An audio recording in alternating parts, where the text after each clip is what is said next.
Check it. Whether it's your first time or you need a retreat, this is your place for video games and fresh beats. LBnMie, LBnMie, last BeNeVoLeNcE and LBnMie. I've always found the concept of fantasy role-playing interesting, and I'm not just talking about in video games either. This especially extends to tabletop role-playing games. The idea of that immersive escape from reality is appealing in an odd way because it somehow fills a void that doesn't actually exist.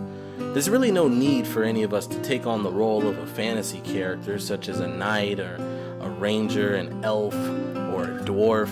We don't really need to become an ogre slayer, and none of us will starve to death if we can't one day become the hero of a village. It's not like the lack of role-playing will leave us looking like this guy. But something about the concept is just super satisfying. I can't place my finger on why I like to pretend I'm wandering in a strange make-believe world as a dragon-slaying elf, but I just know that I love every minute of it. And sometimes it makes me wonder how the guys behind D&D came up with the idea. Did one of them just stop and just say,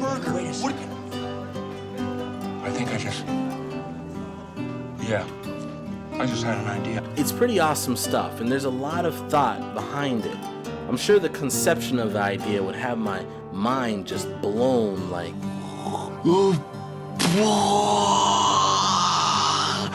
But to be honest, while I've played some tabletop games before, I never really ventured into D&D. Mostly because I've heard of situations where it's gotten a little out of hand, but also because I never wanted to be stuck with being the game master, which would probably happen in my case, I'm sure. It would be nice to be able to roleplay without the need for a DM. Enter Hand of Fate 2 for the Nintendo Switch, developed by Defiant Games and also available to play on PC, PS4, and Xbox One. The weird thing about this game is that it starts off feeling like a card game. Then it shortly sucks you into its role-playing world and towards the end throws you back into your seat as it reveals once again to you that you're just simply playing a card game. Keep that in mind as I'll get back to just how it does this later. The game starts off with a character creator. It's simple and it sort of does the job, but the options are just weird. Imagine only being able to create a character that only looks like a barbarian or some sort of thief. I find this semi-distracting because it seems like the world within this game could offer a bit more variety, but as nitpicky as I am about character creation, I was still able to figure out a look that I personally liked. Not my usual thing, but hey, at least this isn't one of those character creators that favors the female characters over the male ones. Yet, that's sort of a problem for players like my wife who would like to have a more girly look. The hairstyles and stuff for them all look kind of rough. That's just my opinion though. Hand of Fate 2 has a few different modes with the main campaign divided into chapters called challenges. Each challenge is presented as a story-driven adventure tied together with a theme that affects the way the game is played, and each challenge is about 30 to 45 minutes long. The game generally will have the player move from card to card as if they're playing a tabletop board game while managing their items, equipment, health, food, gold, and fame. Each card that they land on will usually only activate once, playing out with a narrative choose-your-own-adventure style scenario that, depending on the player's choices, could result in a number of different things, like battles or dice rolls, and these could lead to them acquiring food, equipment, items, health, fame, and in some cases, tokens that unlock more cards at the end of the adventure. You're rewarded a silver token for completing each challenge. A golden token is given as a reward for meeting certain special conditions, with the exception of some challenges that automatically give a gold token regardless of how the challenge is beaten. However, for most of the challenges, it's not quite that simple. The main mechanics of the game shift depending on the challenge, and there's usually more involved, requiring the player to adjust their strategy and approach to each adventure. One of my favorite examples of this was one challenge where the game basically turned into a turn-based tower defense game. I hated that one because at that point I had become obsessed with unlocking the gold tokens, and I couldn't figure out just how to sustain less damage to my base in order to meet the gold token requirement. Before beginning a challenge, you're given hints and recommendations for building out your deck. When building out your deck, you choose a companion card which acts as a partner in battles and gives some sort of additional buff, which helps the player, usually in Gambits. You also choose a number of encounter cards. Next, you're able to select some equipment cards that could possibly appear in your adventure, and finally, you choose from a short list of cards to start the challenge with.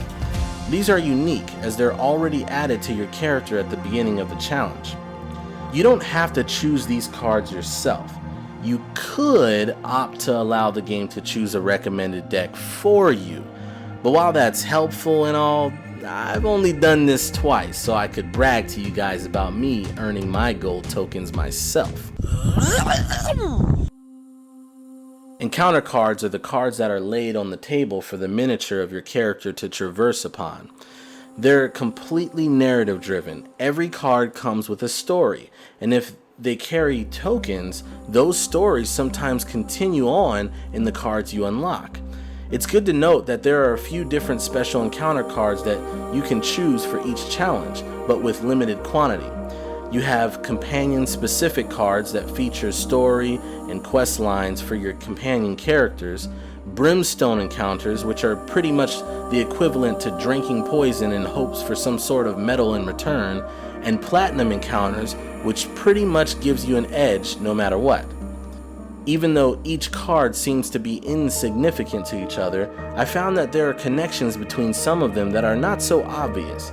For example, there was one time I was playing a challenge and I just happened to choose these two seemingly unrelated cards that I didn't know had any relation to each other. I landed on one of the cards, played through the story of it, and gained a special item. And then when I landed on the second card, the character who I was already accustomed to seeing from time to time in the card's story, out of nowhere asked me to give her the special item from the other card. That unlocked a token that turned the second card into a platinum card. See, while it's good to try to get into the strategy of the cards, it's also important to pay attention to the narrative behind each card, so as not to miss out on things like that. Sometimes an encounter will bring up what's called a gambit. There are 4 types of gambits: chance gambits, dice gambits, precision gambits, and wheel gambits. These are used to represent the chances of success behind different decisions that the player makes. For example, there's one encounter where you'll meet a maiden and she asks for assistance. If you agree, you're forced to roll dice in order to determine if she's really in need or if she's just trying to trick you into getting ambushed by her bandit buddies. You can use equipment and companion abilities to give you an advantage during gambits. And sometimes, depending on choices that are made before these gambits, they can be altered to give the player an additional advantage or even make it harder for the player to find success. The player could also encounter battles during encounters. The battle system may seem a little out of place at first, but it's definitely awesome and blends in well with the rest of the game. All battles are in real time and they play out more like a brawler than an action RPG. As a matter of fact, the battle system is nearly identical to that of the brawls in the Batman Arkham games. So you have your normal attack button, a dodge button, a little to no damage guard breaking attack button, and then you have the triggers for special attacks for when you rack up combos, or the other trigger for using an item. When you attack, your character will automatically target nearby enemies, usually the one closest to you, just like in the Arkham games. The only difference here is that the counterattack is replaced with a parry that doesn't usually do any damage.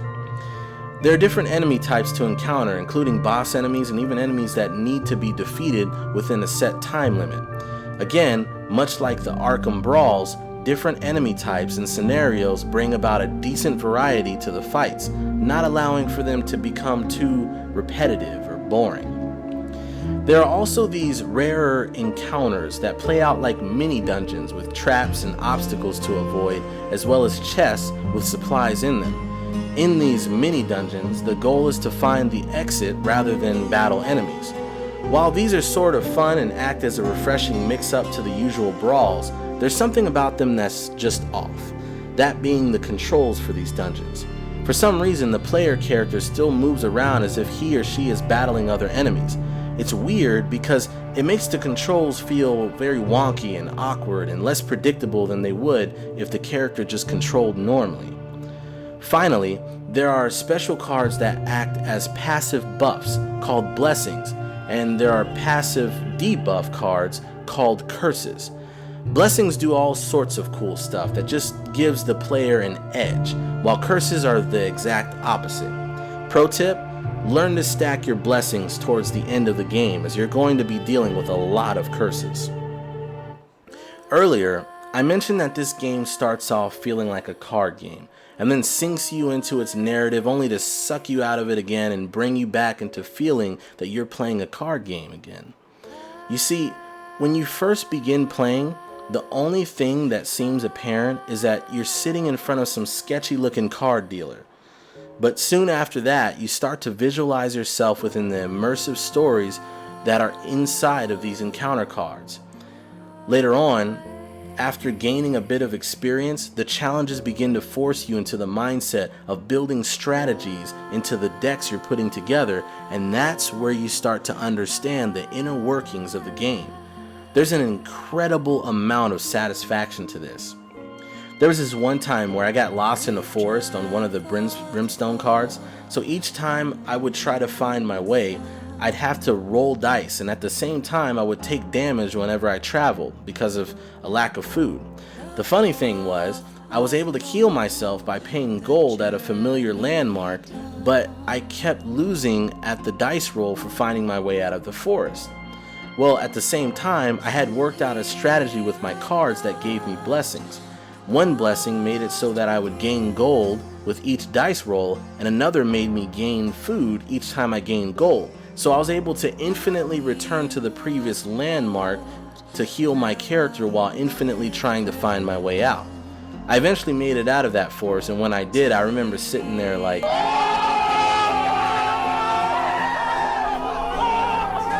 that's just the way this game works. It's both immersive and at the same time strategical in a very meta way.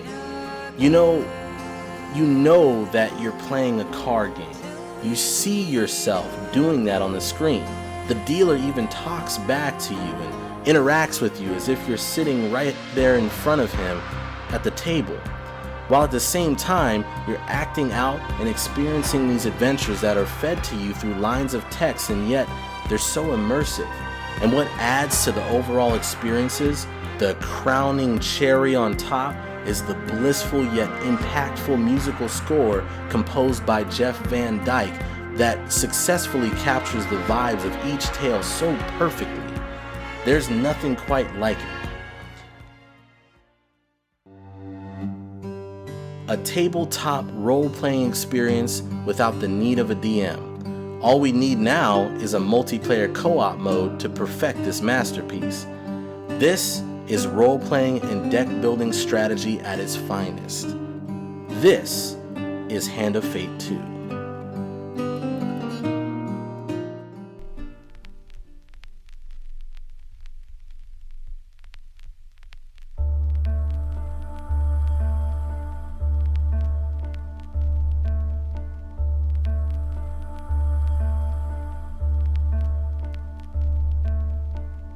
An entire map captured in the hands we deal. Positives and negatives, the outcomes and things we feel is all littered in between the decks we handled right. Jumping in and out of reality under candle lights.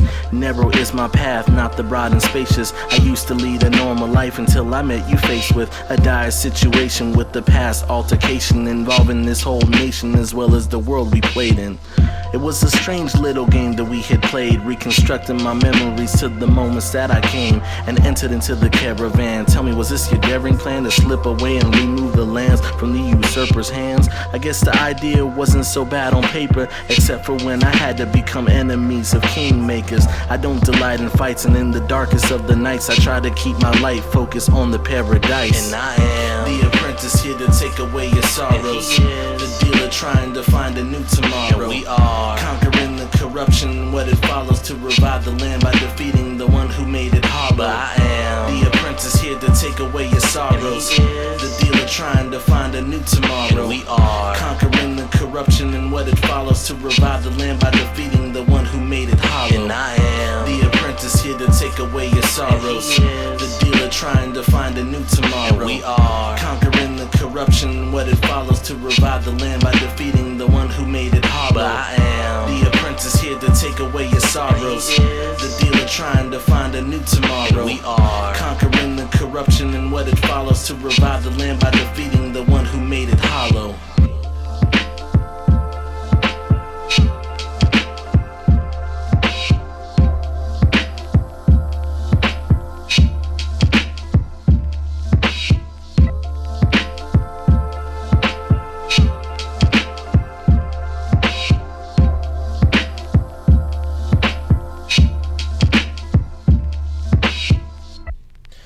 Shout out to our Patreon supporters, Phil Giannikis and DeMarket Davis.